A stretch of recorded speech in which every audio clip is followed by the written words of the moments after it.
time out. Yeah, exactly. Anyway, you should just great. Well, the Detroit Region Partnership is coming down. They're going to bring the whole team down. But I told folks there that they're good on what we did, we shared with the Labor and Economic Opportunity Office because they created this, they got a Commissioner Asper? foundation grant.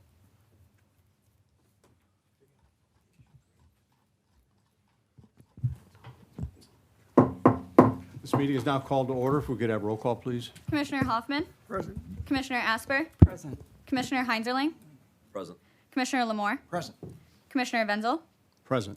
Commissioner Swartout, Present. Commissioner Moore, Present. Commissioner Levens. Present. Motion carries. If you would now rise for our Pledge of Allegiance. I pledge allegiance to the flag Republic for which it stands, one nation, under God, indivisible, with liberty and justice for all.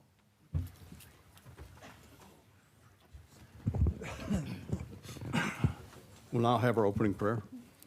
God of truth, enlighten us as we meet together so that we may each have a clear understanding of the issues we need to discuss.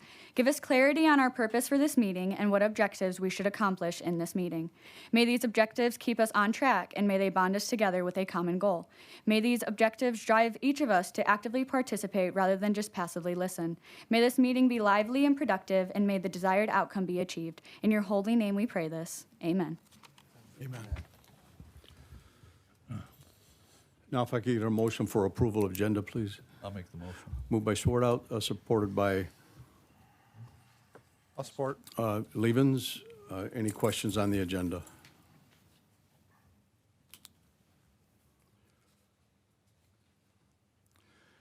Next item is approval of minutes from the July 21st, 2026 regular meeting. If I could get a motion, please. Make the motion, waive the reading. Moved by Levens, supported by Heinzerling.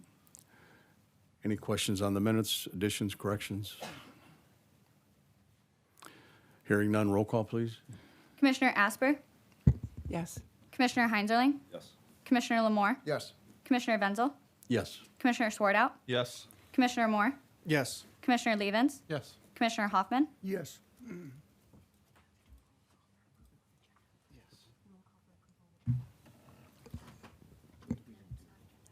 I did, No. Okay, back to the approval of agenda. Thank you for the help on that. Are there any additional questions on the agenda? If not, I'm going to call the roll for that. Commissioner Hoffman, Yes. Commissioner Asper, Commissioner Heinzerling, Yes. Commissioner Lamore, Yes. Commissioner Wenzel, Yes. Commissioner Swartout, Yes. Commissioner Moore, Yes. Commissioner Levens. Yes. Motion carries. Okay, we now move into our first segment of public comment. Are there citizens who wish to address the board?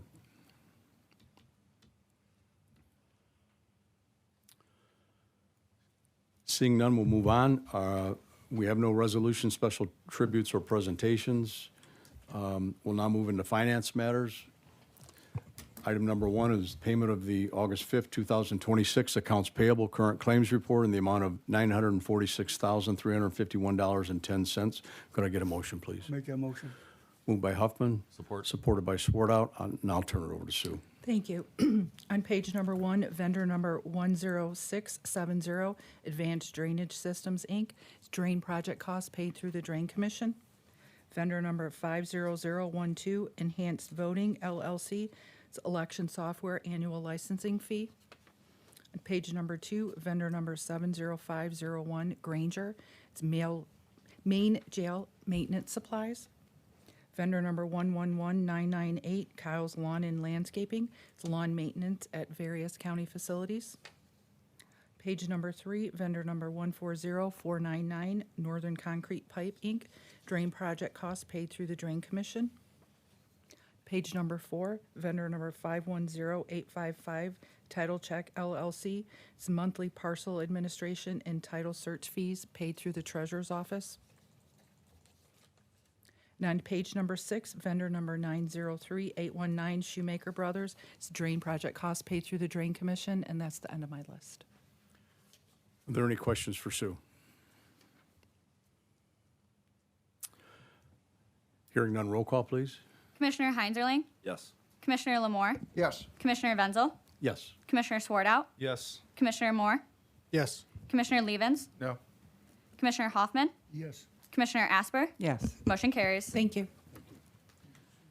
Next item is a letter dated July 24th, 2026, from Mr. Jesse Stanford, Monroe County Treasurer, submitting the cash and investment report for the quarter that ended June 30, 2026. Treasurer Stanford is ill tonight, so are there any questions that maybe Mr. Bassani could answer? I just make the motion to accept the communication and place it on file. Second. Moved by Levin, supported by Hanseling. Any additional questions? Roll call, please. Commissioner Lamore, Yes. Commissioner Wenzel, Yes. Commissioner Swartout, Yes. Commissioner Moore, Yes. Commissioner Levens, Yes. Commissioner Hoffman, Yes. Commissioner Asper, Yes. Commissioner Heinzerling. Motion carries.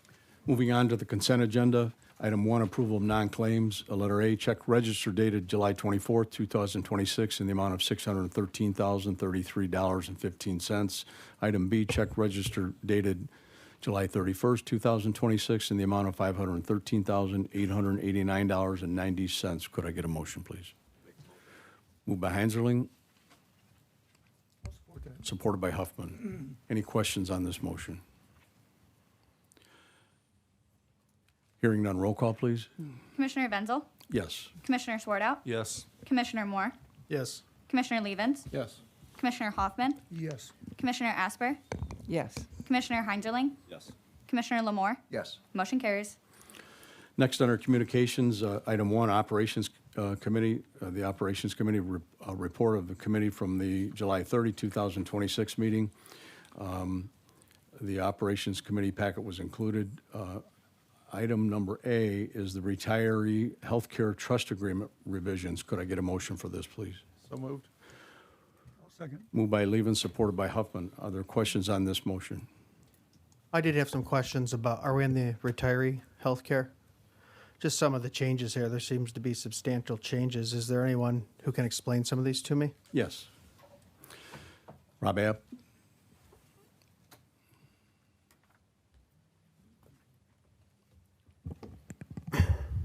I'm sorry, what's your name? Robert Abb. I'm an Rob. attorney with VMT Law. Okay, Rob. Nice to see you. You as well. In section 204, investment policy statement and applicable law, with respect to its appointment as the investment fiduciary of the fund, the trustee generally shall not be subject to the direction of any other person in its discharge of its duties, nor shall its authority be subject to delegation or modification. And then removed was, except that such power is specifically subject to the authority of the administrator for the county and the governing boards. And then it continues down. Why was that removed? I think the intention behind that clarification was to make sure that the administrator's authority did not supersede the board's investment authority, as it could be interpreted to read that way, as well as then kind of the overarching goals of some of the revisions to those sections was to make sure that the investment requirements, guidelines, and rules that are set forth in Michigan Public Act 314 are the ones that govern what the Board of Trustees in that for the retiree health care plan follows. And then following down on half a page, it says reasonable level of liquid assets necessarily to timely pay for the current and ongoing benefit and administrative expenses incurred under the plan. And then removed was the authority of the Board of Commissioners to allocate for management a portion or all of the trust fund to an investment manager insurance contract or the board itself as set forth by Article 5 or 3, any term of this trust agreement that provides otherwise, including the board's discretion to amend the trust to provide otherwise. And why was that removed? I believe you're referencing the section about the county board coming and making investments. Is that what you're asking about? No, this is in reference to liquid assets necessarily for timely payment and the board of commissioners' discretion being removed. The county board. Yes. Right. So that was a discussion, and that was something unusual that we really hadn't seen a similar provision in any other retiree healthcare trust agreements that we work with throughout the state. And we discussed that, and I think raised some concerns about fiduciary liability that could be imparted on the board if they were not the only decision maker when it came to the investments of the retirement system. And that was one of the things we actually discussed that with Raymond, the county's auditor, and they had also flagged that as raising some concerns on their end as well. So the our auditor goal was to- recommended that? Well, it was in discussions with the auditor. I don't know if that was one of the official. He sent over a few recommendations, and that was one we discussed that we thought would be. When I raised that issue, he agreed that created some concerns for them as well. So he was happy to hear that we were resolving that. Thank you. Under section 206 of disbursements, it says the trustee may direct the administrator or the custodian to make disbursements from the trust fund solely was crossed out with respect to management, investment, or reinvestment of the assets of the trust fund, including payment of reasonable trust expenses, and then removed language, but shall have no authority to request or direct the custodian to make disbursements from the trust fund with respect to benefit payments or the other plan expenses. Can you explain why that was removed? Yeah, there was some conflicting language in there about who had the authority to pay plan expenses, because in one section it referred to, I believe it was that the administrator had the sole authority to do that, and there was another section that talked about that the board of trustees was also responsible for doing that. So we looked at that and we said, well, you can't give exclusive responsibility for something to one office, one individual, and then later on give that same authority to a different group, because then it's not exclusive to one. So that was a cleanup that was trying to address what we perceived to be a conflict there. Do you know under Michigan codified law who has that authority or who that authority is given to Well, in you're a retiree health care fund like this? authority, just so I'm clear, authority to do For what? disbursements. We're gonna in be- section 206. It's going to be specified in the plan document, but under 314, that authority is typically given to the board of trustees. Okay. Very quickly here, just a few more. Removed in 206 section B, the administrator as directed by the trustee shall have the exclusive responsibility for coordinating disbursements or payments from the trust fund for the sole purpose of satisfying the obligations and paying expenses of the MC plan without limiting the generality of the foregoing, but furthermore thereof. And then there's some other wordings there, but that's what was removed. So are you saying this was removed because of the exclusivity of the administrator? That was the exclusive language that I was referencing a moment ago, and that Okay. was in conflict with other language throughout the document where that same authority was given to the board. So you can't exclusively give the authority to the administrator and then later on give it to the board. It's not exclusive to the administrator at that point. So that was an attempt So by to... cleaning it up, we're giving exclusive authority to the board, not the administrator. Correct. Yeah. In section E, it says the administrator shall notify the trustee, the board, and the governing boards for MCMHA and MCRC of any significant changes or events in the law that may impact the funding and pre-funding of the plan's obligation. That was removed. So the administrator does not need to notify the trustee or the board of those changes. Why was that removed? Yeah, I was shocked to see that one in there, because my understanding is the administrator position has not been filled by an attorney. So when I saw that, I said, wait a second. So this document requires a non-attorney to track legislation, determine whether it has an impact and is relevant to the board, then read it, interpret it, and then give it an opinion and tell the board how that impacts it. I thought that's horribly unfair to the administrator who's not trained to do that. So yeah. We thought that So only that attorneys can do that? can read and interpret laws. I think Yeah. they're the most. I've passed 3 laws as a Qualified. non-attorney. Most of our state house and state representatives are not attorneys. They write legislation and pass it and understand it. Are you implying that only an attorney can do that? I wouldn't question that they pass the laws. Sometimes I'm not sure if the folks in Lansing understand the laws that they pass, but I'll give you I suppose that. it's open to interpretation. In section C, it says the custodian shall maintain a separate bookkeeping account for each contributing employer. And I'm not well versed on mingling and commingling. It looks like we changed some language to remove commingling, but then added some new language for commingling investments. Can you explain that to me? It's in section C, D, and E. I'm sorry, 207C, and then it looks like B and C was added. I don't think there was I think you're tracking everything is commingled for investment purposes. Yeah. But you are tracking it individually for each employer group. Okay. And then one more here, 2 more at the bottom. This language was removed, which I was questioning. A partial termination of contributions and partial withdrawal of an employee's assets in the trust shall not be permitted, provided, however, that an employee may receive disbursements from the trust to pay benefits or expenses as set forth in the subject to Section 206 above. For the sake of clarity, the employer, in other words, must completely terminate all contributions to the trust fund, withdraw 100% of its share of the assets in the trust fund, and completely cease to participate as an employer under the trust agreement. Can you explain to me what that means and then what it means when it gets removed? Because it looks like it's struck through. I think that section was just redundant because that similar language that accomplished the same goal was in, and I don't exactly know the exact site, but I believe that language was elsewhere in the document already. That was a lot of the cleanups of this, to be honest with you, was things that either didn't quite fit right together, maybe were a little redundant, and it was trying to just make it a little cleaner and easier of a user-friendly document. In your opinion, with the changes to this document, would it make the trustee or the trust I don't want to say supreme, but the sole decision maker instead of the administrator as it used to be? Or is that just something I'm misreading? I don't know that I would concede that the administrator was the sole decision maker before, and that was one of the issues, frankly, is I think there was a lot of confusion in that document about who the decision maker was.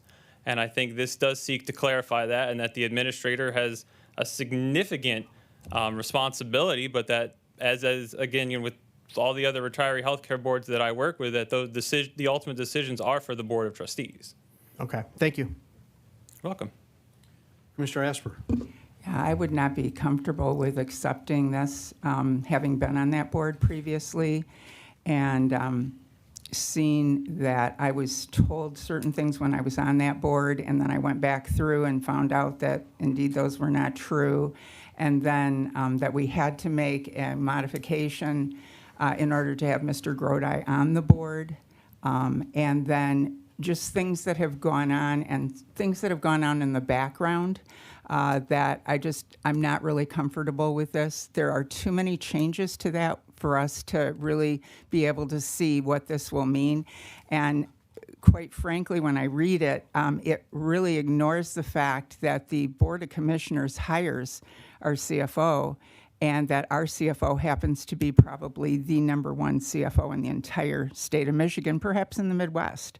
And so it's for you to say that, he's not an attorney or doesn't understand this or that, you perhaps just don't know him. You maybe don't know his skills. I mean, we are getting, because of his decisions and his guidance and so forth, we are getting published. I actually would like Mr. Bosanic to explain one of the articles that was, I believe it was in Atlanta, about Monroe County because of the leadership that he's had of this county. So I think that this, at this point in time, this really discounts the people who really, really, really have the good knowledge in order to guide this. And I just saw a lot of changes over this last year that seem to be a bit questionable. They seem to have an agenda. And there are people on this board that are only on one other board, and yet there are people who are unelected who are on 3 boards. And so I just don't want to see this continue where people who were not elected to be a county commissioner and to be on these boards and to oversee this and who actually hire the CFO, we see a lot of influence by people who were not elected.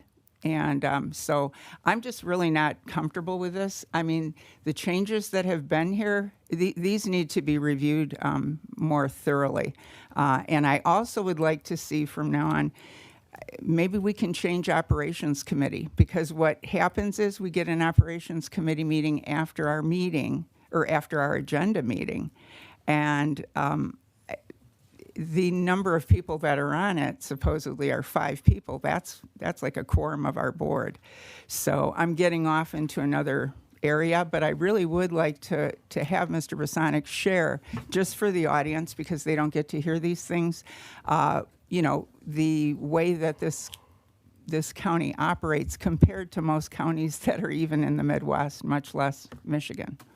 Would you share that article? Commissioner Asper, I would suggest that he share that article when we do commissioner comments, and he's always given an opportunity to And share that's- something. and new. that's fine. That- I'm It just has nothing to trying- do with this I'm current just motion. trying to, perhaps this attorney is not aware of the reason that we have Mr. Bosanic as our CFO.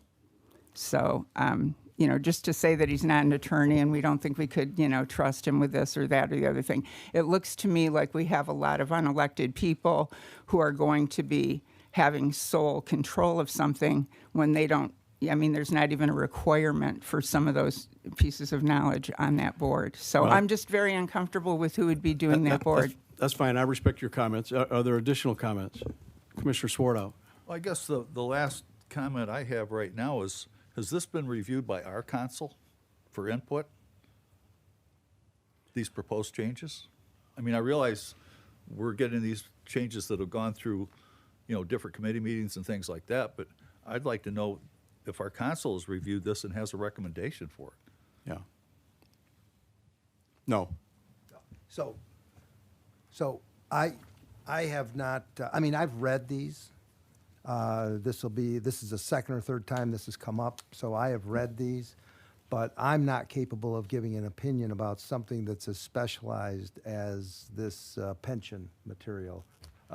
Commissioner Swartout, I'm sorry, I've looked at it, I've read it, I think I understand most of everything.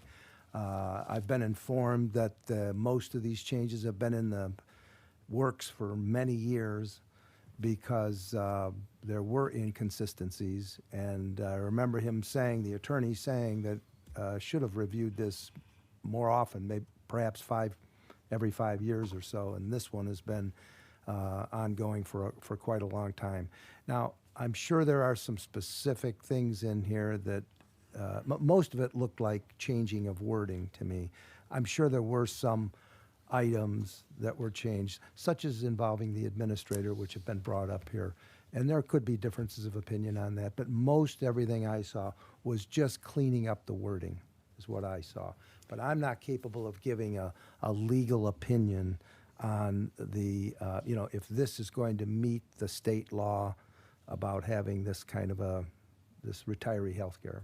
Yeah. Any other comments? Just two more quick questions. Under the section of trustee, removed was the Board of Commissioners generally has exclusive authority to prudently select and appoint trustee members, but subject to the following guidelines. And also removed was the Monroe County Retiree Healthcare Board of Trustees shall be comprised of 5 voting members. It looks like it's being changed to 7. Do we know whose suggestion or why the Board of Commissioners losing the exclusive authority to select and appoint trustee members? Yeah, sure, I can explain that. So those two are connected. I'm glad you read them both. Because what has changed about so it was a 5-member board, it would now be a 7-member board. And as you are aware, I'm sure that it is a multi-employer plan. Those other employer groups do participate in the retiree healthcare plan. So there was significant discussion that, you know what, these other, the road mental health, like they are represented. They should have representation on the board. They are stakeholders in this fund. It matters very much to them how the investment performance goes. So those 2 seats were added. So those members will be appointed by the governing bodies of those organizations and not the county board. So that's why that was changed. And then it says the county commissioner appointed shall satisfy the criteria set forth in section 501D below. That was removed under section I. Do you know what that 501D below is? I was looking for it, and I'm not sure what it's saying. Why it was removed, that a county commissioner appointed shall satisfy that criteria. What was that criteria, do you know? I think that also is in this, because they're not all going to be county board appointed anymore. There's going to be the other bodies appointing 2 members. So they're not all going to fall under that same category as they did previously. So again, trying to make sure that that one change matched other language that was being changed. Could I also make one comment just in response to some of the comments made? Because my intent was in no way to imply that this was not made about anything to do with the current county administrator, just that position in general. But from my experience working with Mr. Bosanic on the pension board, I would have no doubt he's very capable, knows a great deal of information. It's not to say that he doesn't. I was simply comparing it to myself, where if you had in a document, the board shall have a legal advisor, and the legal advisor shall perform actuarial calculations, I would say, sorry, I don't know how to do that. I'm not a trained actuary. I didn't go for school for that. I'm not educated to do that. And my concern, I looked like, well, that's how I would feel if I wasn't a lawyer and you asked me to provide legal advice. I wouldn't want to do it if I were in that position. I was actually trying, in my mind, I was like, I want to help him out. If anything, with Yeah, that, it with was all not due implied that he wasn't capable of reading a statute or something. It's simply putting him on the hook for providing legal advice when he's not an attorney seems problematic to me. Yeah, with all due respect, that would be the duty of the Board of Commissioners to appoint an administrator that they have full faith and credit in to carry out those duties, as we have in the past. After this, we won't be able to do that. One more question, and then I'll let you step down. It says on Section 3, of whom shall be appointed by the, and then struck out is the Monroe County Administrator, Chief Financial Officer, except as otherwise provided in Section 503D, below regarding automatic removal of such administrator chief officer. So it looks like the administrator or chief financial officer is no longer able to appoint someone to represent on the board, correct? They will no longer serve on the board. They will Correct. no longer serve on the board. So so we're removing the administrator and CFO, extending the board to 7, and taking away the, well, it looks like taking away the exclusive authority of the Board of Commissioners to appoint. And who are you in discussions with who decided these changes? The board. I'm sorry, the retiree healthcare board as it currently exists. Okay. Anyone from the Monroe County Board of Commissioners there to make these changes? Well, that's Or Mr. Wenzel, were you there? Or Brian Lamore? Mr. Lamore. What are your thoughts on these a member. changes, Brian? I think they're absolutely necessary. Keep in mind the confusion that they caused to begin with, okay? Number one, it's very articulate in nature now. It's very specific. I believe that all the changes that were made to benefit the employees, to the best interest of the employees, and the makeup of the board. As he said, we added 2 positions, one being from mental health and the other one being from the road commission, because they are participants in the plan.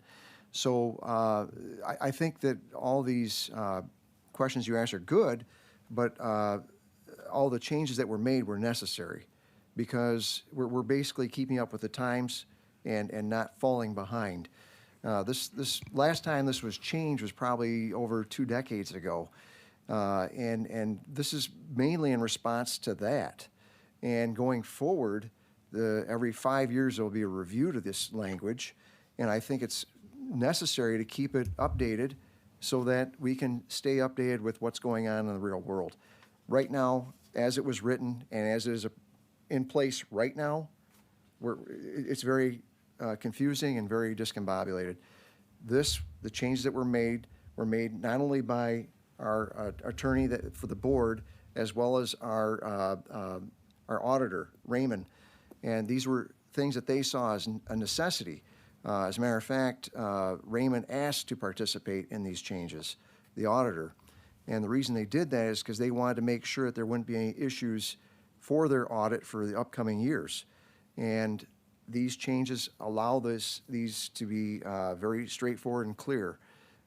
So I do appreciate all the work that's been done. There's been a lot of work, not only by our attorney that's on the board, but by Raymond and all the board members as well, going through and listing off their issues that they may have had with the current document. And those changes really, in my opinion, have hit home and are fitting for what Monroe County needs for its retiree health care. So what's the confusion? Because I'm not familiar with the healthcare board, and you probably have more familiarity Well, with this than I do. So you said twice there's confusion, and this cleans up the confusion. So these changes, what solution is it bringing to what problems? Well, who has authority, number one, and who has absolute authority? Okay. So that change was made, and it's been, as far as if these are adopted, those changes have been made, so that no longer is going to be confusing. And we as a board, who is ultimately responsible for this fund and the next one that we'll be talking to, is comfortable with not having any statutory authority over that or an appointed administrator over that. We would rather give it to a board of trustees and say, hope everything goes well, even though we're ultimately on the hook for that fund. Oh, I think so, because the Board of Trustees for the retiree healthcare has the employee in its best interest, and that's where you want to keep it. We change from time to time by election. They don't necessarily. So we don't have the employee's best interest at heart as the county? Oh, I think we do. Well, By making these changes, we full-heartedly have their best interest in. so if we have the best interest and the trustees have the best interest, why the change? I don't Why the understand change what of you mean. authority? I said, why give it to the trustees? And you said, because they have the best interest of the employer at heart. I said, do we have the best Employee- interest of the employer? And you said, employee- yes. Employee, So I'm not wondering. employer. Okay? And I do think that the Board of Trustees has retiree health care in its best interest. As to whether or not your board changes from time to time here due to an election, that can change the makeup of how they value the retiree health care, or the employee for that matter. And how does the board change? By elections, by the voice of the Correct. people. That's correct, Yeah. yes. So you're taking away the public-facing part of that by not allowing the Board of Commissioners, who are duly elected by the taxpayer, to have oversight over a fund that they're responsible This for. isn't the public's retiree health care. Right. This is the employee's retiree health care. Yeah, And it should be governed by pays people it? that reside within that retiree health care. yeah. But it's paid for by the taxpayers. And they elect us to oversee it. And the retirees as well. Yeah. It's both that are combining in on this effort. And I would say It's it part- needs to be a it's hybrid part- approach. It's also a part of their benefit. That the retiree healthcare is part of the retiree's benefit. Yeah. So the employer is basically giving it to them as part of their benefit. Commissioner Liebens? I just noticed Chairman Gordai has approached the Diaz to add some comments. Hopefully they're productive. Yeah, just as a function of process to answer some of Commissioner Moore's questions, this wasn't done overnight. This was done through multiple meetings that involved a subcommittee of the Retiree Healthcare Trust, as well as all members of the Retiree Healthcare Board, up to and including Mr. Bosonic, for comment. Once everything was completed, that work went through the Retiree Healthcare Board again for review, approval, and recommendation to this board. In respect to the fiduciary responsibility of this board, the County Board of Commissioners, this is not new. The County Board of Commissioners has for decades now transferred the fiduciary responsibility for both the Retiree Healthcare Trust and the Retirement Board to those boards. Okay, that means you make me, as a member of those boards, a fiduciary to that plan. I have a legal responsibility to act in the best interest of that plan. That is transferred from this body to that. It's not unusual. It's something that you make the conscious effort to do. Commissioner Swartout? Well, I think if you remember early on, the big question I had was, will the wording change the cost to the county? And I asked to have this looked at by our actuary, which was mentioned earlier. And the letter I got from her indicates that it won't impact the current actuarial valuation, and it would be good for recruitment and retention. And that's the big questions I had that I got from the public. Commissioner much is it Swartout, gonna cost? just to correct you, we're speaking about the Retiree Healthcare Trust, not the pension ordinance right Right. now, but I do appreciate those comments. And for one last thing, if I can take some privilege, Mr. Chairman, I've been involved with the pension system or the Retiree Healthcare Trust for a lot of years. And to Commissioner Asper's point, I'm appointed to two boards. The policy of this county board is two board appointments. Any other board I sit on is because I'm an elected official in Erie Township, or I am appointed through the Acres Association, the Retiree Association of the County of Monroe. There's nothing untoward or inappropriate for what I do, okay? I want to make that clear to the public listening. Secondly, my job as a trustee has always been to act from a legal standpoint in the best interest of the plan participants. That's what we are doing.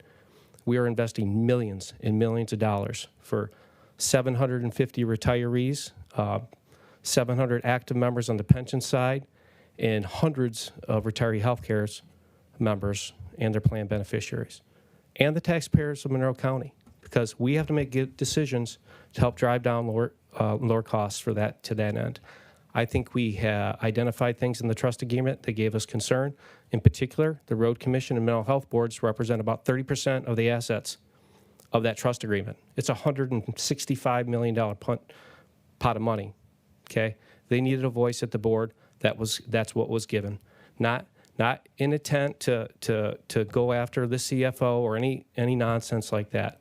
That position shouldn't be a voting member of that board just because of the conflict that they may have as a voting member.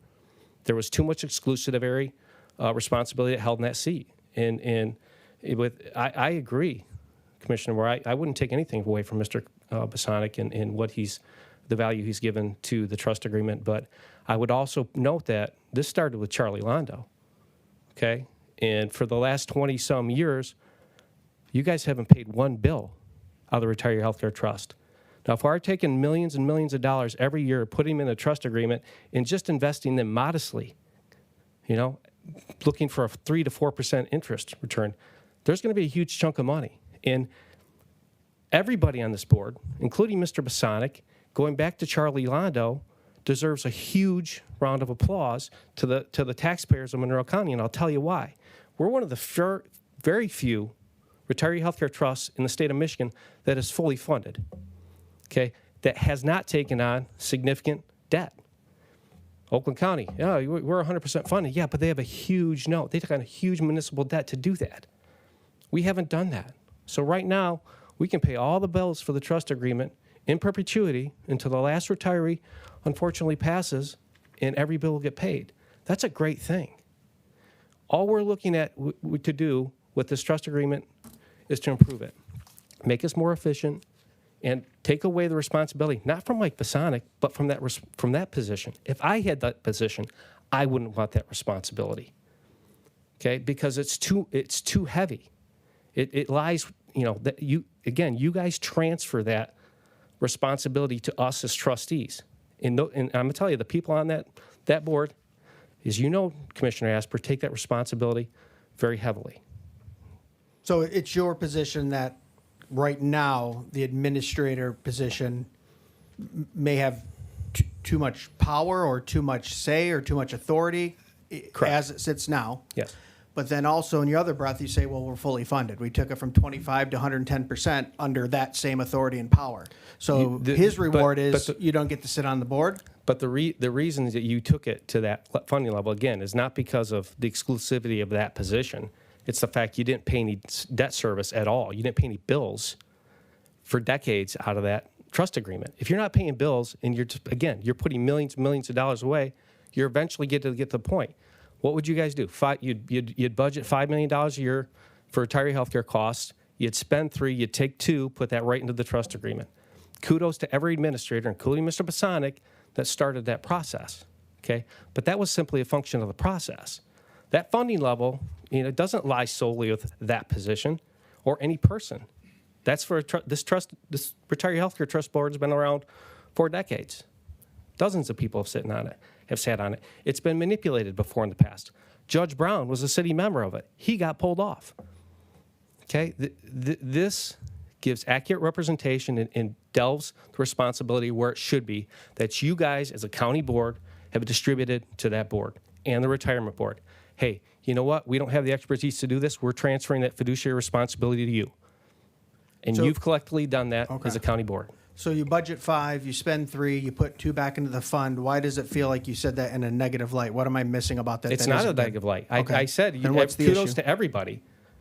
But for the last 30 years, since we started in the mid-'90s, going back to Mr. Londo. So remember, I was one of the guys that was putting in 3% of everything I made for 20 years into that trust agreement with the intent of getting that benefit. And there's hundreds of people that are in that same boat that have put thousands and thousands of dollars trying to get that promise to that benefit. It's not a bad thing, Commissioner Moore. I wholeheartedly support, and you'll never hear me say that there was something crazy about that. We did something crazy in the sense that we put all this money aside, didn't pay any bills, but now we're in a point we can pay bills out of that. That helps the county general fund budget. You don't got to draw that money out of the general fund anymore. You can pull it out of the trust agreement. What bills are you referring to? Retiree healthcare bills. Okay. For every retiree that's out there right now from the county of Monroe. At a risk of interrupting that, No, those I'm were fine. tough times putting in that because we were going through the housing bubble, the other things where there were layoffs and we had to make that decision. Do you keep this liability or do you fund that accrued liability. And tough decisions were made to continue funding the retiree health care, through that process. And I'm comfortable that having this come before, clarify things, make the right fits, clarify fiduciary relationships, and also build in a component that it won't be another 2 decades before this comes before us. This isn't something carved in stone. This is a working document that now it's built in that it's going to come up every 60 months to see if there's new improvements to make, and then to have all the stakeholders. I mean, how unfair is it to have the different stakeholders put in with 30% now? I'm not on that board, so Yep, 30% of the assets. 30% and not have a voice in those decisions and including them. That's a good thing. And it's disingenuous to say the board is out at any point prior to those 60 months on the initiative. Any commissioner here could bring back this for revision, like we're doing today. And I would add just one thing that, I've had conversations with the managing director at the Road Commission who wholeheartedly supports getting representation on this board and his staff. So this isn't a say, hey, we want, we're going to get a position that we don't want. This is about equity in respect to that part of the trust agreement. Well, and to that point, that was never, I don't have a problem with that. In fact, it was Mr. Bosanic who actually kind of engineered the idea of having them put their money with ours because it allowed them to invest in much higher level returns because the amount that they had may not qualify for this fund or that fund and so forth. So he was really very instrumental in having them participate with us because we already had enough money to go ahead and invest in those funds, but these other two didn't. And so there was nothing done of them not having a seat. It was simply that he said, hey, you guys want to participate? And they did. So going forward, they just never did it. We thought we had a 5-member board, and that's just the way it was. But so it almost sounds like you're saying that, like we kept somebody off. It wasn't that. It was that we included them. They came on, I think, during the time that I was on the board. When I first came on was when they were added on. I would respectfully disagree with that. In my conversations with Mr. Leach, they were disappointed not to be offered representation on that board. So, did they ask for it? Because they would sit Yes. here. We had them come to our meetings, Yes. and they would sit here and never made a single comment about we would like to have representation on the board, and we always gave them an opportunity to speak. So I think it just didn't come up. Had we not even invited them, because, mental health separated from the Board of Commissioners, 20 years ago, whenever it was. So, it's not like they have a right to be on it. I just think it was just great that setup was done for them because it definitely improved their standing. I think it goes back to no taxation without representation. You're holding the assets for a very large organization in the interest of their beneficiaries. Giving them a seat at the table is the appropriate and proper thing to do. Well, and I agree with you on that, but when we were on the board, there was never that comment that was made to us, we want to, be represented or whatever. It seems logical, but that was never brought up, and we never had a vote like, no, you can't be on the board or anything like that. So I just don't want it to sound nefarious. We never did that. All of our things, the decisions were made so that they could actually get a higher return on their money. Thank you, Mr. Groy. Any additional comments? Commissioner Swartout. I did talk to David Leach, and he was in concert with this, because I asked him what he knew about it, he could explain to me. And I'd be interested to have Mr. Bosanic's comments about these changes, too. Mr. Bosanic? Mr. Chairman, Commissioners, all due respect, this is your matter to debate. It's a governance matter. It's a high-level policy decision. I'm not going to go back over the history. There was history. There was conversation. We did invite the Road Commission, Community Mental Health. The board debated that at the time as to whether they would have a seat at the table. They would not. They accepted that the Retiree Healthcare Trust Board was acting as their fiduciary, and they were delivering their funds into the Retiree Healthcare Trust Fund so that they could be commingled and invested that way. That's all I'm going to say, Mr. Chairman. You know what? Less responsibility, and all the other things I got going on, you know, we've already talked about it. You do what you think is best, and I'll act accordingly. Thank you. I think we're ready for a vote. Can we have roll call, please? Commissioner Swartout, Yes. Commissioner Moore, No. Commissioner Levens, Yes. Commissioner Hoffman, Yes. Commissioner Asper, No. Commissioner Heinzeling, Yes. Commissioner Lamore, Yes. Commissioner Wenzel. Yes. Motion carries. Our next item are the pension board ordinance revisions. If I could get a motion for this, please. Moved by Heinzerling. Is there support? Second. Supported by Huffman. Now, are there questions on the pension board ordinance revisions? I did have one here under credit service reinstatement, section 5.3B. The repayment is completed and then struck out as within 1 year of repayment, and now added as prior to separation from service or retirement. I feel like I remember an issue coming up just a few months ago before the board about someone wanting to be reissued in the retirement plan, and we tabled it, and now I'm seeing it as a change in the bylaws here. Can you expand on that? Yeah, and I might ask Mr. Grodi or Mr. Abt to address this because I know it was addressed at the Operations Committee meeting. Thank you. Yeah, this issue was addressed. Effectively, this was viewed now as a recruiting tool. What was happening is you had individuals that were re-employing. They'd worked a particular amount of time.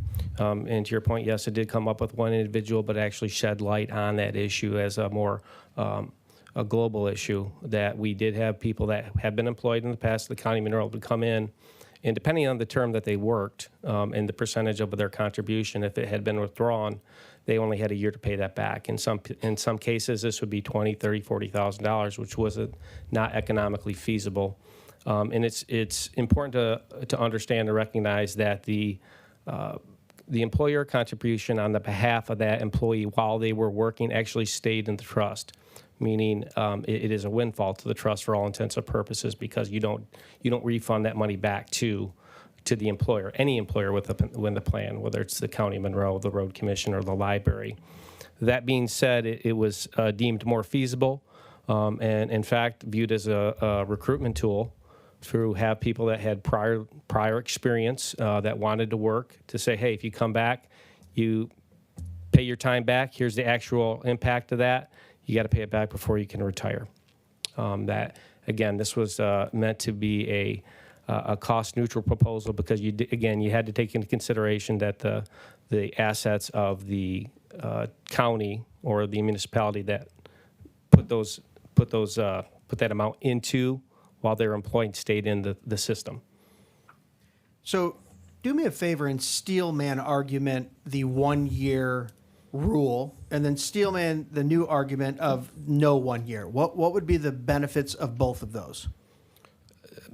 Okay, so in your first scenario, the year would have, as far as a benefit, would just simply be a finite time to say you had X if you reemployed to repay that. But I think what experience, and you got to remember, to Commissioner Swartout's earlier point about the ordinance, this hadn't been updated in 20 plus years. There was discussion of it in 08 and 12 very briefly, but we've never really engaged our professionals and a subcommittee of the pension board to address this issue. So a lot of this language, including this provision, was kind of old, outdated, and draconian, and it maybe made sense when this system was in its infancy.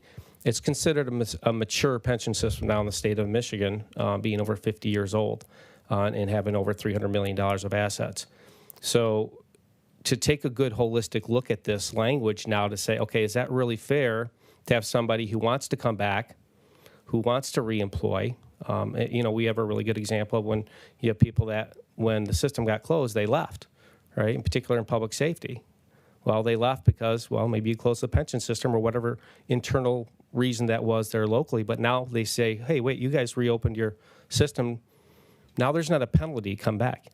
If they took out $15,000, $20,000, That's a huge commitment for somebody that's switching jobs, coming back, trying even over a year period. You know, you're maybe having to take out a loan with a bank to pay that debt.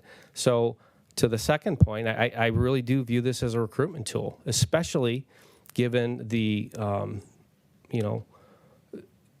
the fact that this board has taken such a positive view on reopening the plan, in particular for public safety right now. They're struggling all over the state to recruit and retain, and you just put a big carrot out there for anybody that left here that wants to come back and reemploy. Because you know what? Monroe County's a place that I want to work, and that I want to raise a family. So I think that's a great message from a marketing standpoint. That'd be the first thing that I put on any of my marketing materials. We have a defined benefit pension, and by the way, if you had prior service here, we're going to recognize your prior service, and we're going to let you amortize, that money you took out over, X amount of years until you can afford it. The nice thing about repurchasing that plan is, or repurchase that time, it can be a qualified benefit. So you could, if you have some money laying around from a 401k or 457, qualified plan to qualified plan, you can use that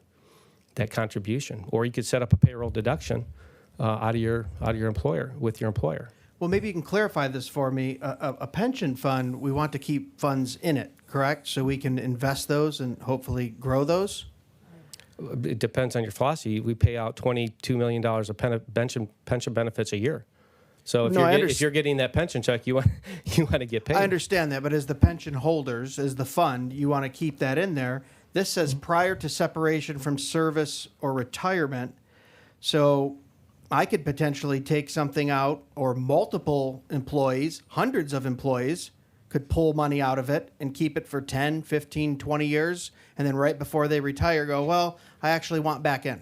No, this would be like a bona fide separation of employment situation. Well, this is prior to separation or retirement.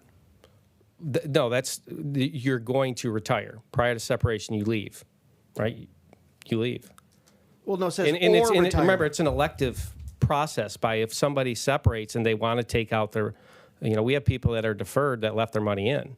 Right. This doesn't go to everybody that's ever left the county. If you left your assets into the trust agreement, you come back, you get credit for that time. This isn't phantom time either. This isn't like in 08, 09 when we bought the 5 years, at 5% of last year's base. That was, which was an incredible discount at the time. This is you're recognizing as the employer that this is, hey, we saw you work that time. We recognize that, and here we want to work with you to come back and make this a tenable thing. If the speculation, I guess, to your point is like people are just going to suddenly up and leave. You have to leave your assets in the plan to be able to get credit. Okay. The last thing I would say is, just for me, it gives me pause because we had this issue before us a few months ago, did not have the votes to move it forward, and instead we say, well, we'll just change the policy. And I know you say you look out for the interest of the people you serve on that board, but it's very ironic that when you don't get the answer you want at the board, when you come to request it for one person, you say, well, we'll just change the policy for everyone. I don't know if I necessarily like governing that way. That's all I have. Thank you. Any other questions or comments? Commissioner Swartout. I had some of the same questions, and that's why I brought this up a little bit ago. I wanted our actuary to look at it so that I could have a better understanding of it. And she says it will not impact our current actuarial valuation.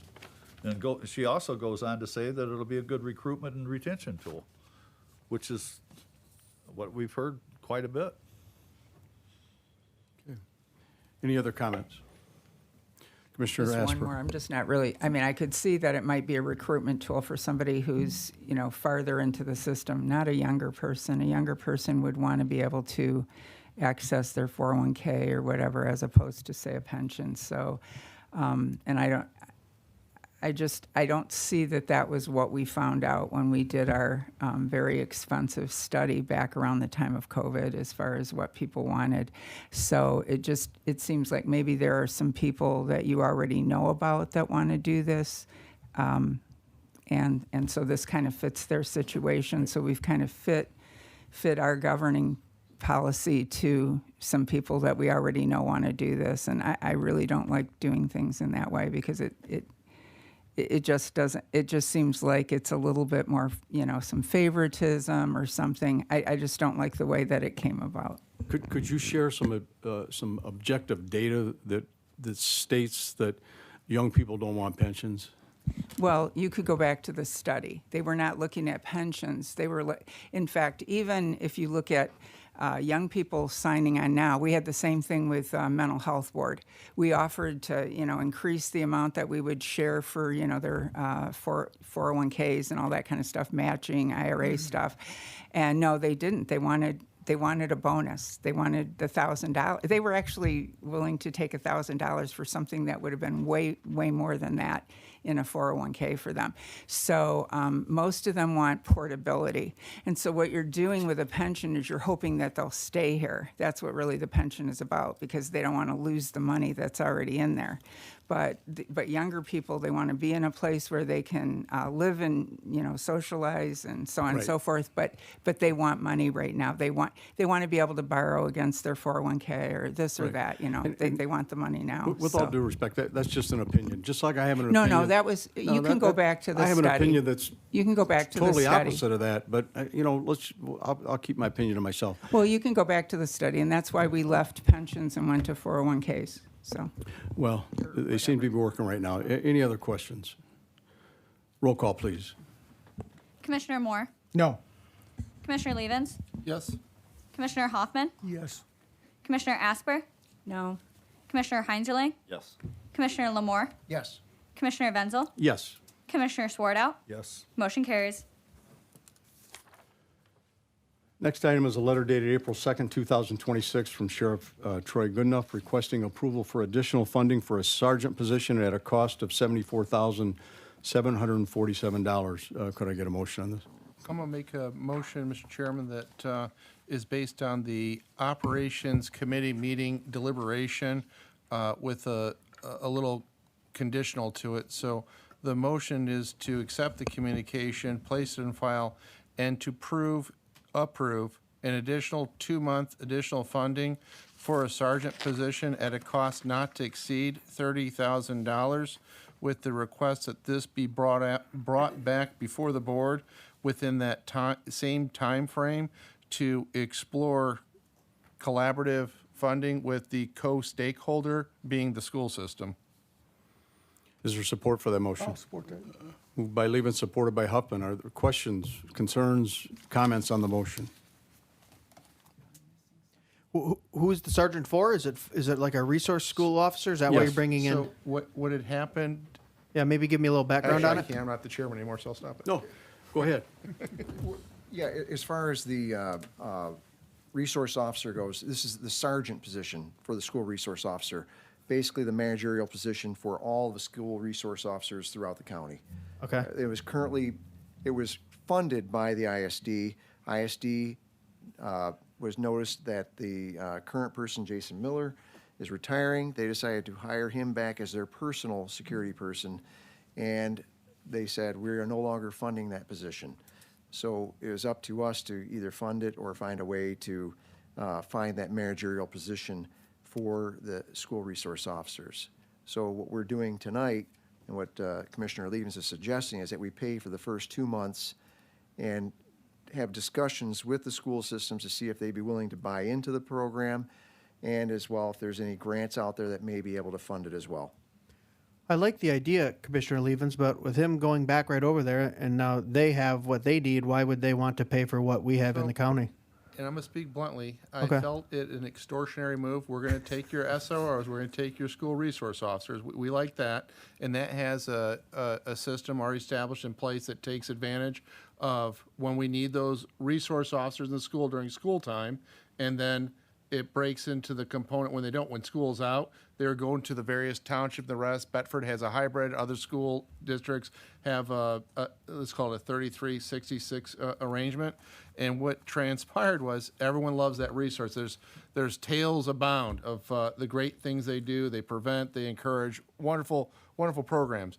Somehow, in the last year, as it was briefly indicated, the individual that was in charge of the supervision for that retired. Right. And they were recognized, presumably, for their good talents because they were hired into the ISD.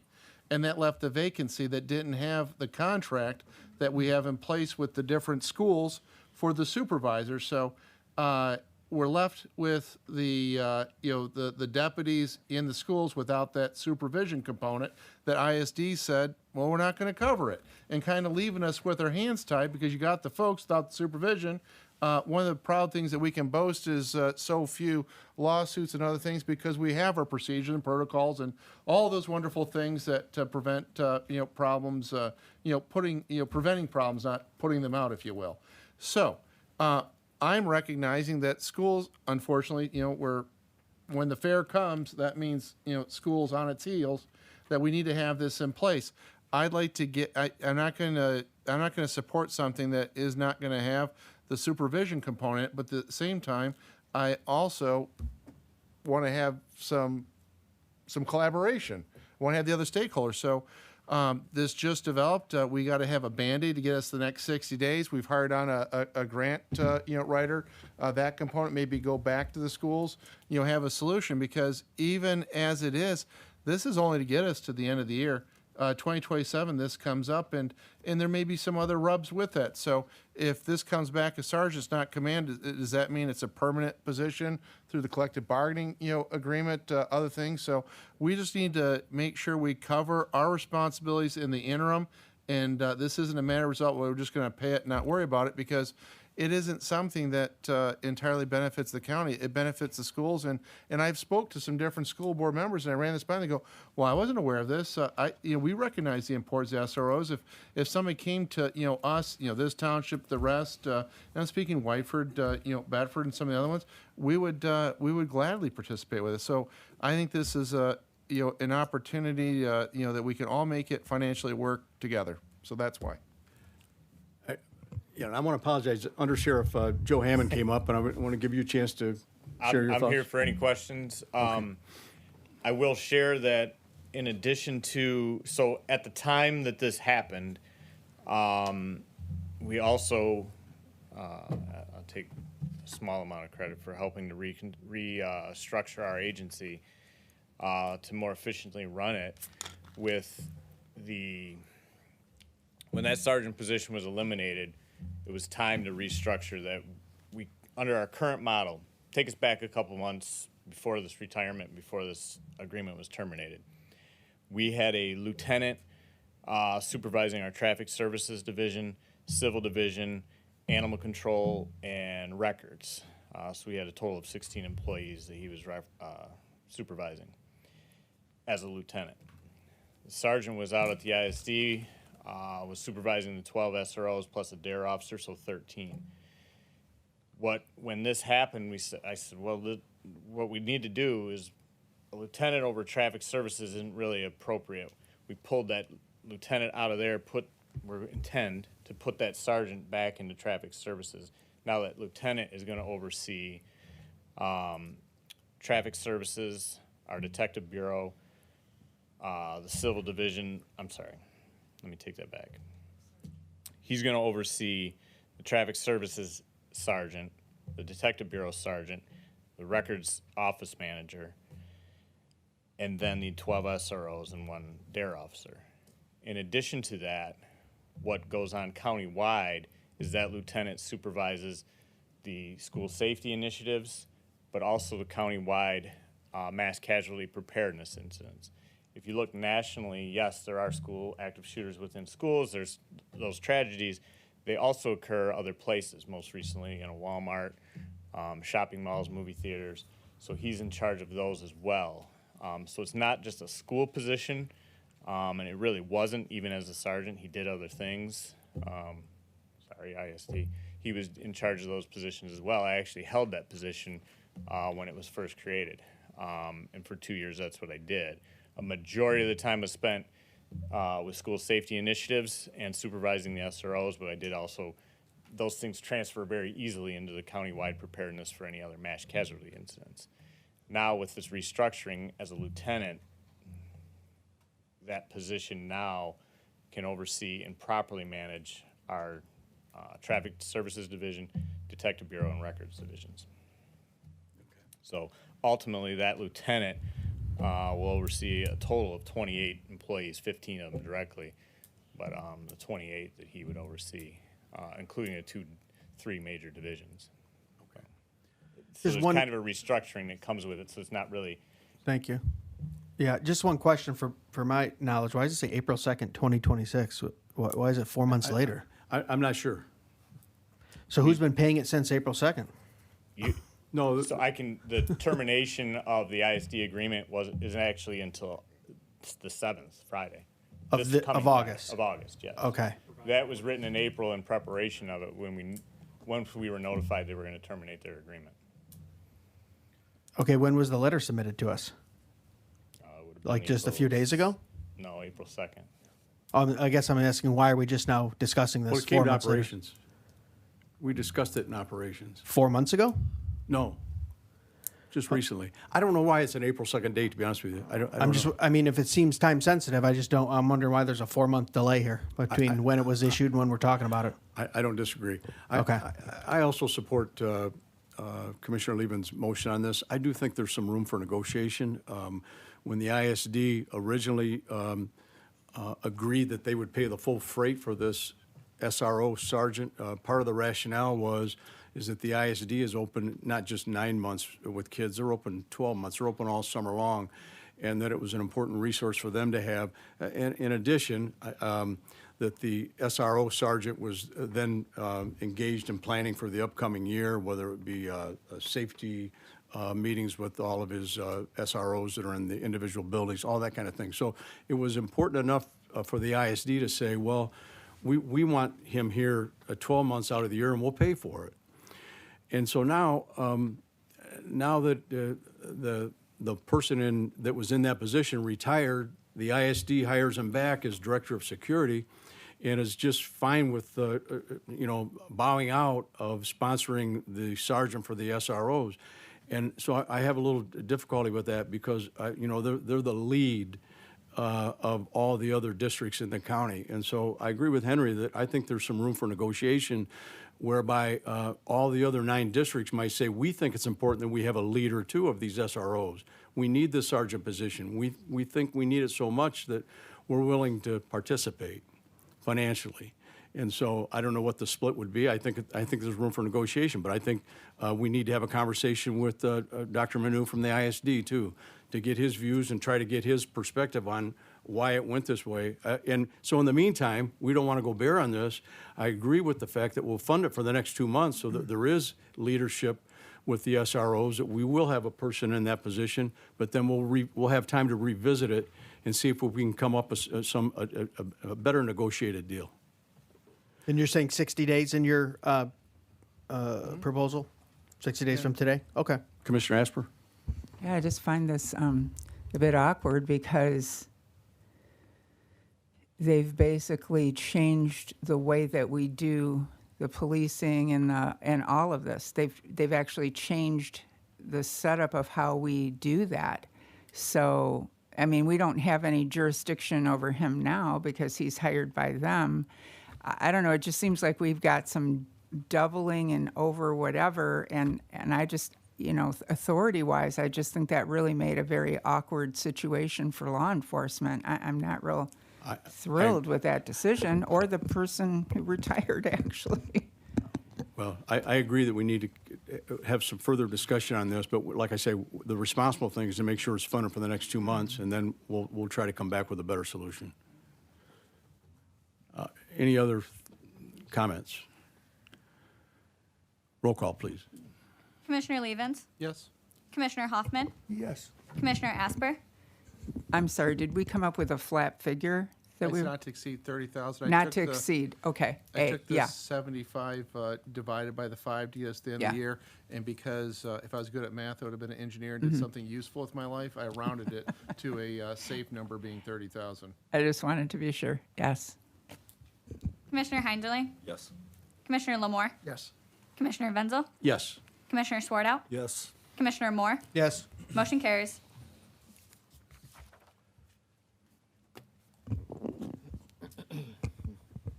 Next item is a motion to accept the communication, place it on file No, excuse me. The next item is a grant writer and administrator position. The suggested action is committee discretion. Is there input from board members on this?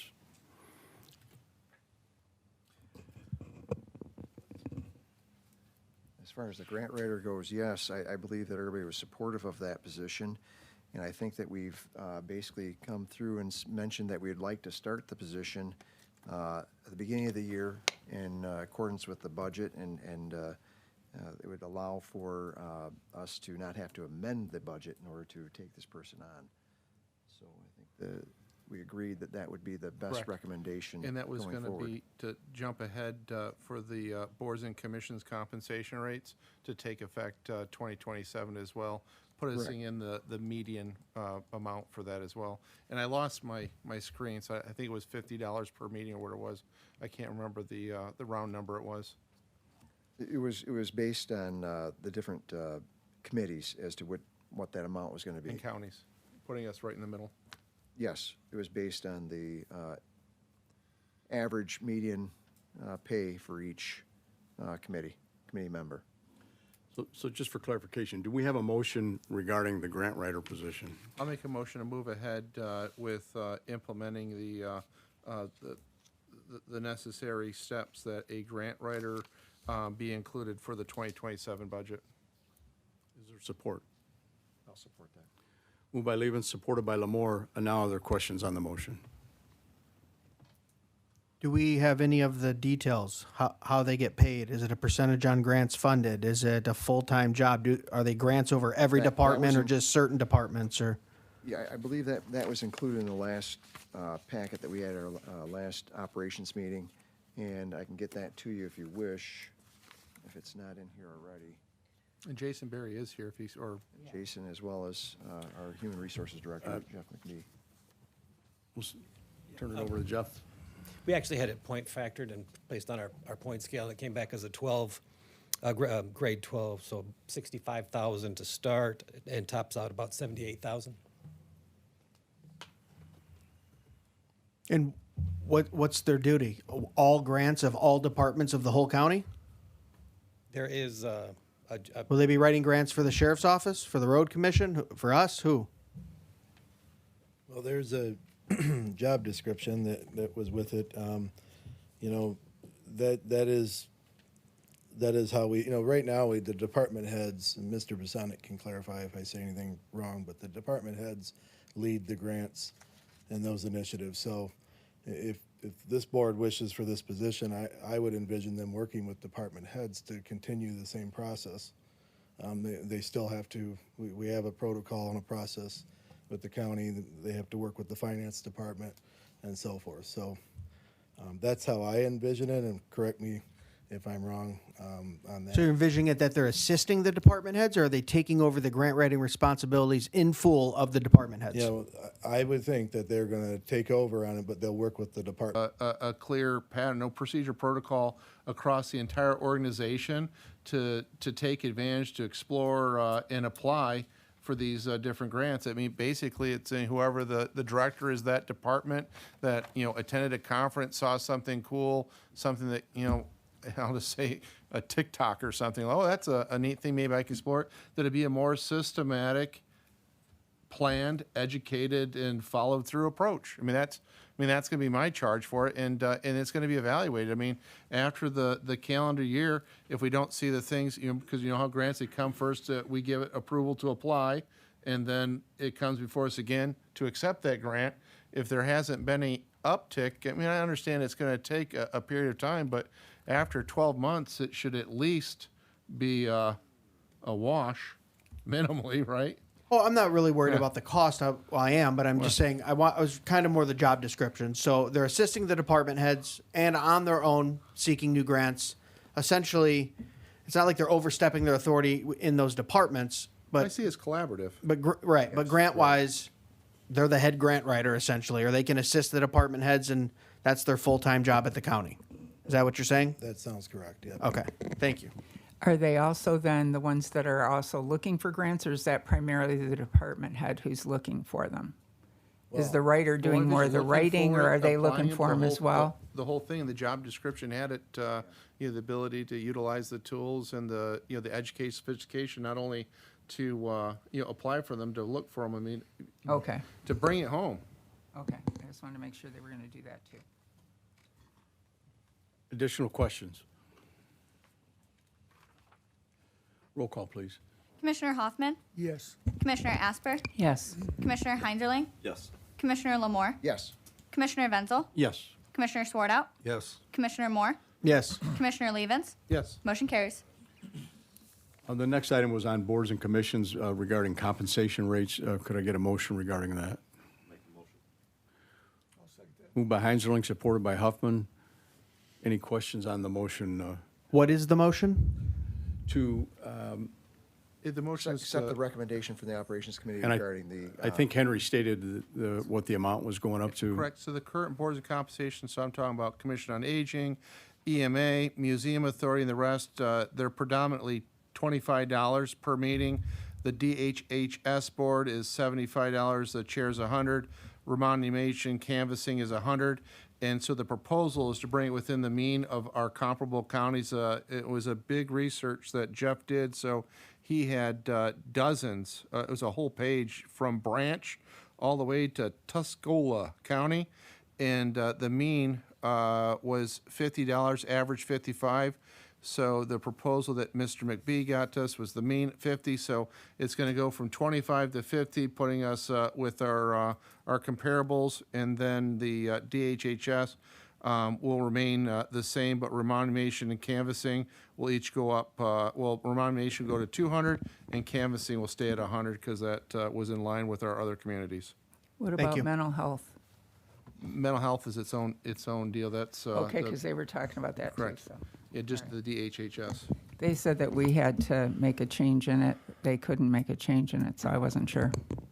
And then Deputy Clerk, you got to remind me to index my mouse because I got locked out of my system. So I'm working at a 6 font. No, it's fine. I just want to complain because I grew up on a farm. Any additional questions? Roll call, please. Commissioner Heinzerling, Yes. Commissioner Lamore, Yes. Commissioner Wenzel, Yes. Commissioner Swartout, Yes. Commissioner Moore, Yes. Commissioner Levens, Yes. Commissioner Hoffman, Yes. Commissioner Asper. Yes. Motion carries. The next item was Personnel Human Resources Committee, and I know in consultation with Mr. McBee, he was at the Operations Committee meeting. He suggested that one of the reasons that the Personnel Committee was disbanded is that there was a lot of redundancy with the work being done on operations, and so why have two committees if you're going to do the same work in operations? Commissioner, Chairman Lamore of the Operations can correct me on this, but I don't think there was positive support to bring it for action to this board. It doesn't mean we can't take action tonight, but that's what came out of operations. And I think we just basically visited that just to see if it was something that we needed to change to or add. And via the information that Mr. McBee gave us, fully supported not bringing back either of those committees. Not bringing back those committees. I'm sorry, you're saying not, did you say not bringing them back? Not bringing them back, correct. Okay, so the operations- operations basically covers all of what these committees would do. It would be total redundancy, and from that aspect, nobody else wanted to attend more meetings, so I think we were better served just by leaving it as is. So our discretion is to move on. Thank you. Yes. The next item is a letter dated July 24th, 2026, from Judge Cheryl Lohmeyer requesting approval to apply for and accept a child and parent legal representation CPLR grant for the fiscal year 2027 in the amount of $100,000 from the Michigan Department of Health and Human Services with no county match. Could I get a motion? Moved by Heinzerling, supported by Huffman. Any questions on this motion? Hearing none, roll call, please. Commissioner Asper, Yes. Commissioner Heinzerling, Yes. Commissioner Lamore, Yes. Commissioner Wenzel, Yes. Commissioner Swartout, Yes. Commissioner Moore, Yes. Commissioner Levens, Yes. Commissioner Hoffman. Yes. Motion carries. Next item is a letter dated July 24th, 2026, from Ms. Elena Horkey, Victim Rights Coordinator, Prosecutor's Office, requesting approval to apply and accept the William Van Regenmorter Crime Victims' Rights Grant for the fiscal year 2027 in the amount of $216,334 from the Michigan Department of Health and Human Services. The grant requires a total match of approximately $91,718.66. Could I get a motion, please? Make the motion. Moved by Heinzerling. Support. Supported by Swartout. Any questions on this motion? Hearing none, roll call, please. Commissioner Heinzerling, Yes. Commissioner Lamore, Yes. Commissioner Wenzel, Yes. Commissioner Swartout, Yes. Commissioner Moore, Yes. Commissioner Levens, Yes. Commissioner Hoffman, Yes. Commissioner Asper. Yes. Motion carries. Next item is a letter dated July 30th, 2026 from Ms. Anna Marie Osment, County Clerk, requesting to increase the election budget by $98,622, funded by increasing reimbursed revenue by $46,622 and transferring $52,000 from the contingency account. Could I get a motion, please? Make the motion. Moved by Heinzerling, Support. supported by Levens. Any questions on this motion? Can we have the Madam Clerk speak to the increase? Yeah. What seems to be going on in the department? I'm sure it's needed, but Yep. that I just want to give her a hard time, make her walk up here and talk. That's okay, no problem. So the numbers that we were using for budgeting was from '22. We did not have 9 days of early voting in '22. And the amount of ballots that are being produced for this wonderful 9 days of early voting increased quite a bit, more than I had anticipated for sure. And that and a little bit of rising costs as well. Thank you. Any other questions? Not from me. All right, thank you. Roll call, please. Commissioner Lamore, Yes. Commissioner Wenzel, Yes. Commissioner Swartout, Yes. Commissioner Moore, Yes. Commissioner Levens, Yes. Commissioner Hoffman, Yes. Commissioner Asper, Yes. Commissioner Heinzerling. Yes. Motion carries. Next item is a letter dated July 29th, 2026, from Mr. Jason Berry, Community Planning and Engagement Director, submitting a review recommendation from the county planner of an application to the Farmland and Open Space Preservation Program, Part 361 of the Natural Resources Environmental Protection Act, for property in Ida Township. Could I get a motion, please? Make that motion. Moved by Huffman, supported by Levens. Any questions on this motion? Is this where they give them a special rate because they're keeping it as farmland? Yeah, it's the same sort of thing that's come up before to the county board. It's basically a tax credit. As you've asked before, if they put solar on their property, they do not get those tax credits, but they do stay in the program. But yeah, that's what they're doing.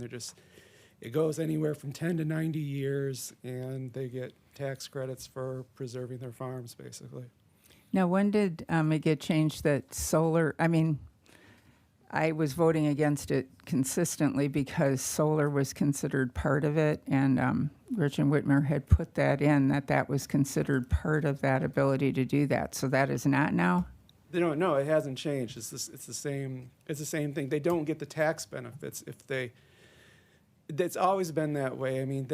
They stay in the program. They just do not get any tax benefits for the property if. But they put still solar are on it. allowed to use the property for solar. Yeah, they're still allowed to use it Yeah. for solar. Is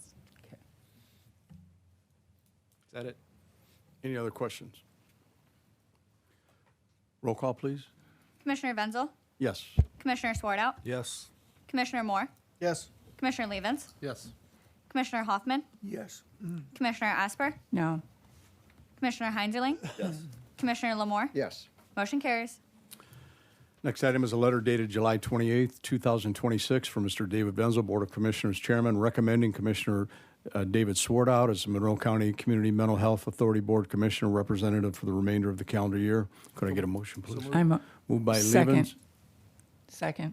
supported by Asper. Any questions or comments on the motion? I think he'll be extraordinary. Thank you for that. He Roll needs to call, read that please. whole binder that I provide him that I read, so it's indexed and noted in the tabs. You had no idea. Commissioner Swartout, Yes. Commissioner Moore, Yes. Commissioner Levens, Yes. Commissioner Hoffman, Yes. Commissioner Asper, Yes. Commissioner Heinzerling, Yes. Commissioner Lamore, Yes. Commissioner Wenzel. Yes. Motion carries. Next item, a letter dated July 28, 2026, from Mr. David Benzel, Board of Commissioners Chairman, transmitting the recommended appointment to the Monroe County Social Services Board for the remainder of an unexpired term ending October 31st, 2026, as well as the new three-year term commencing October 31st, 2026, and ending October 31st, 2029. The recommended appointee would be Mr. Harry Grenowitzki. Could I get a motion, please? So moved. Moved by Lamore, supported by Swartout. Any questions on this motion? He's Commissioner- excellent candidate. Is this one that was posted like countywide or whatever? Yes. Okay. Yes. Any other questions? Roll call, please. Commissioner Moore, Yes. Commissioner Levens, Yes. Commissioner Hoffman, Yes. Commissioner Asper, Yes. Commissioner Heinzerling, Yes. Commissioner Lamore, Yes. Commissioner Wenzel, Yes. Commissioner Swartout. Yes. Motion carries. We have no public hearings. Is there any old business the board wishes to take up? Any new business? We now move into our final segment of public comment. Are there citizens who wish to address the board? Just real quick, sorry. Mike Grodi, 10458 Michigan Avenue, Erie. Here as the Erie Township Supervisor, I was at the Operations Committee, and I told them that I would come and say something to the full board.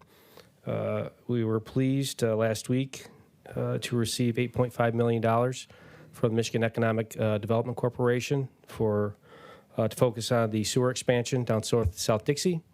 I'm here to personally thank this board for allocating $3.75 million of ARPA funding to that project. Without that funding, I don't think we would have gotten consideration for this money. I'm hoping to leverage this 8.5 to ultimately get to Erie Mason High School, which has been the target of both Bedford Township and the Erie Township Board since we entered into our agreement 2 years ago. So this is not just good for Erie Township, Bedford, or Mason School. This is great for Monroe County in Southeast Michigan. This will promote Monroe County, hopefully attract big businesses to come in, create jobs, economic growth, and long-term prosperity for our community. So thank you.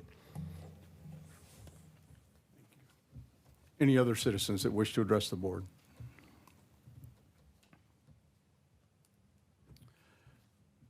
Moving on, I have no announcements. We'll now move into members' time. Commissioner Asper? Well, I always give an update on the whole thing about data centers, and I found out one more thing, is that apparently when the birds start singing in the morning, they sing in a frequency that actually opens the stomata on the bottom of the leaves so that the plant can grow faster and get more nutrition. Unfortunately, data centers, the noise that they make covers up the sound of birds. So that's just one more reason that our agricultural area really does not bode well for data centers. I just would like to thank everybody who works so hard to give us the information in the background so that we can evaluate. And I would like to, if I could, at the end of these comments, I really would like to request that Mr. Brasonic explain the recent magazine article that was in Atlanta that features Monroe County, because I do think there are some people who really need to get some kudos. Oh, and go to the fair. And tomorrow is senior day. Commissioner Moore? Pass. Commissioner Swartout? I pass. Commissioner Heinzerling? Pass. Commissioner Levens? Pass. Commissioner Hoffman? I just got one thing. I had a Park and Rec meeting the other night, and we're working up a program to bring up in front of the board to upgrade some of the more, I mean, we're doing a lot now, but we're looking to get some more money possibly down the road with it, make it better for our citizens. And then again, I'm going to say it, the good will prevail and the evil will fail. It's hard to put a convict back on this board. Amen. That's all I can say. I'm not going to let it rest because it's not right. Vice Chairman Lamore? Thank you, Chairman. I just want to congratulate Mr. Grodi on receiving that grant on behalf of Erie Township. That's great news for the county, more economic development. So thank you for your hard work in that. I also want to thank you for your hard work, as well as Attorney Rob Abb, on both the retiree health care and the pension board's behalf for getting both of those passed, both those proposals passed, to straighten everything out. And note that we are going to review this in the next 5 years again and keep this up to date. So thank you for your hard work. Mr. Bosanic. Well, at the request of Commissioner Asper, I'll be brief, and I've communicated to the board, both in the administrator's report and separately, Business View magazine, which has a circulation publication monthly of about just under 900,000 people across North America, primarily business interest, investors, developers, entrepreneurs.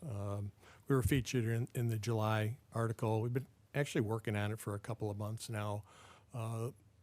The editors and people who we were in contact with, they contacted us. They're out of Toronto, but it was released, and that same day, somebody gets the publication. The online digital format in Atlanta happens to be a brother-in-law of one of our elected officials, and they conveyed that to me that, hey, Monroe County's featured in this national publication. Aside from all of that, it's about the team who work on the Link Plan every day, who created Link Plan 1, 2.0, the collaborative effort, and just the teamwork that goes into creating economic opportunity for citizens across our community, those kids who are in the classrooms today, to create something for them so that they don't have to look for employment 5 states away, 4 states away. So good news in Erie Township. I know you guys work with the Business Alliance, certainly. That's, you pointed it out, Mr. Grote, the value of the infrastructure investments that we were making with ARPA money. I think I've shown you the graph before. I think we're close to we're 28 million. If I take the 8.5 million that's there, we could be approaching $40 million of infrastructure investment in our county in select areas. It's not everywhere, but to see that over a few years, the county's never had that. And while there may not be development tomorrow, we're setting the stage for development in the years to come. And so I won't be here. Some of the rest of the folks in this room may not be here, but I think we're just continuing this momentum that is there with the Gordie Howe Bridge now finally open. The Canadian Council General is talking about, funds that may be available for development in the Midwest to take advantage of this, from Michigan to Kentucky on out. So, the team's done a great job. It's not me. The team has done a really good job, and I think we're starting to see more and more of this investment and employment opportunities because, look, we're a low-cost county when it comes to taxes. And businesses, they can get land cheaper somewhere else, but we've got a workforce. We got low cost over the long term, and I think we're just we're hitting our mark, and I think good things are ahead. Thank you, Mr. Chairman. Thank you, Mr. Bosanic. I'll just make a few comments, in particular related to the Sixth Amendment Center's release of their analysis and report, which a press release came out yesterday. There was an article in the Toledo Blade today and the Monroe News today also regarding this, and I shared correspondence with the full board yesterday that it was coming out. And I would encourage everyone to read the report. I've asked the executive director, Adithi Goyal, to come to our meeting on August 18th so that she can present the report, share the findings of the report, and be here to answer any questions that board members have.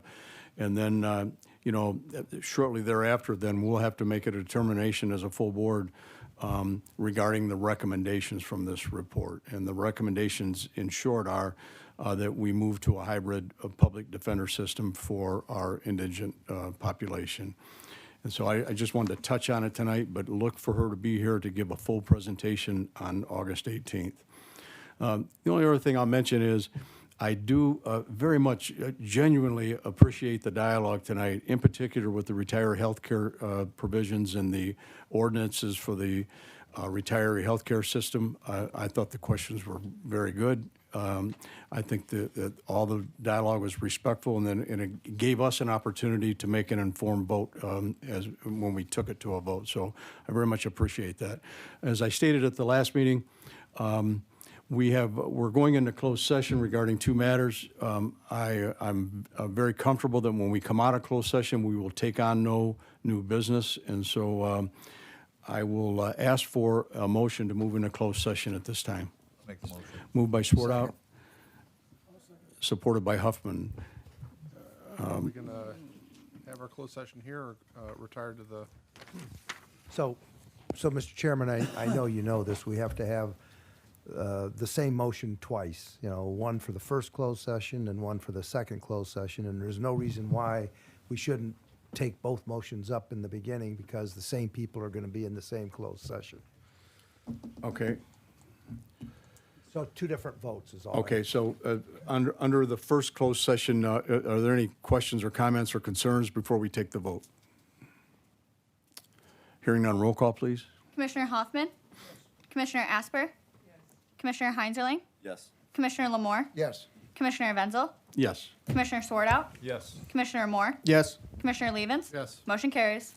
The second closed session to consider an attorney-client privileged opinion letter from the County General Counsel pursuant to MCL 15.268 and MCL 15.243 concerning an MIDC investigation.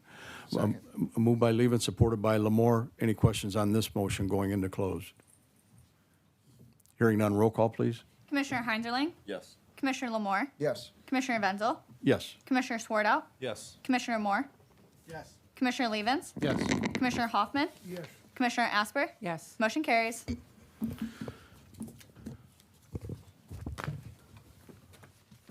Are we staying here or are we going to go? What's the board's?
Motion to follow the recommendation of council. Second. Moved by Lehman, supported by Lamore to follow the recommendation of council for the second closed session? First. For the first closed session? Any questions? Roll call, please. Commissioner Asper, Why do I always have to be? Yes. Commissioner Heinzerling, Yes. Commissioner Lamore, Yes. Commissioner Wenzel, Yes. Commissioner Swartout, Yes. Commissioner Moore, Yes. Commissioner Levens, Yes. Commissioner Hoffman. Yes. Motion carries. Again, make a motion to, again, follow advice of council as to the second closed session. Second. Moved by Lehman, supported by Lamore to follow the advice of the attorney regarding this second closed session. Any questions? Roll call, please. Commissioner Lamore, Yes. Commissioner Wenzel, Yes. Commissioner Swartout, Yes. Commissioner Moore, Yes. Commissioner Levens, Yes. Commissioner Hoffman, Yes. Commissioner Asper, Commissioner Heinzerling. Yes. Motion carries. Motion to